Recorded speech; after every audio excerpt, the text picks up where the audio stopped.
পরীকে আমি ওকে খুবই পছন্দ করি। পরী কোথা থেকে কোথায় এসেছে আমরা সবাই জানি, ওকে আমরা সাপোর্ট করি। এবার অবসর সময়ে পরিমণির বাসায় বেড়াতে গেলেন অপু বিশ্বাস। সামাজিক যোগাযোগ মাধ্যমে ছবি হলো ভাইরাল।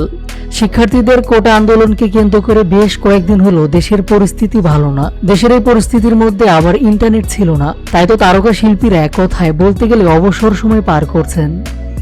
যে যার মতো জায়গা থেকে চেষ্টা করছেন এরপরও সোশ্যাল মিডিয়ায় ছাত্রদের পক্ষ নিয়ে পোস্ট করার। তবে সব শিল্পীরাই কাজ বন্ধ থাকায় নিজের বাসাতে অবস্থান করছেন। গত কয়েকদিনে চিত্রনায়িকা অপু বিশ্বাসকেও সোশ্যাল মিডিয়ায় দেখা যায়নি, কোন রকম পোস্ট করতেও দেখা যায়নি তাকে। সেই কোটা আন্দোলনের শুরুতে সোশ্যাল মিডিয়ায় একটা পোস্ট করেন, এরপর আর তাকে দেখা যায়নি। অবশেষে এবার পরিমণির সাথে অপু বিশ্বাসকে দেখা গেল।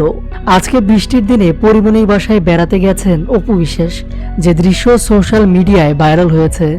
চিত্রনায়িকা পরিমণির সাথে অপু বিশ্বাসের সম্পর্ক বেশ মধুর। দুই বান্ধবী তো নয়, যেন দুই বোন।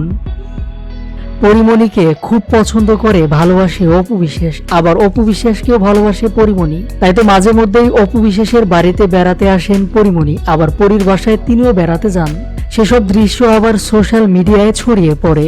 তারই ধারাবাহিকতায় আবারও পরিমণির সাথে অপু বিশ্বাসকে দেখা গেল। দুই বোন একসাথে করলেন খুনসুটি। জানা যায় আজকে হঠাৎ করেই পরিমণির বাসায় বেড়াতে আসেন অপু বিশ্বাস। এরপর অপু বিশ্বাসের জন্য নানা পদের খাবারের আয়োজন করেছে পরী। মূলত পরীর মেয়েকে দেখতে গিয়েছিলেন এই নায়িকা। এর আগে পরিমণির ছেলে রাজ্যর জন্মের সময়ও দেখতে গিয়েছিলেন অপু বিশ্বাস। আবার উপহার নিয়ে বাসায় গিয়ে ছোট্ট রাজ্যকে দেখে আসেন এই নায়িকা। অন্যদিকে ছেলের জন্মদিনে অপু বিশ্বাসকে বিশেষভাবে আমন্ত্রণ জানায় পরিমণি।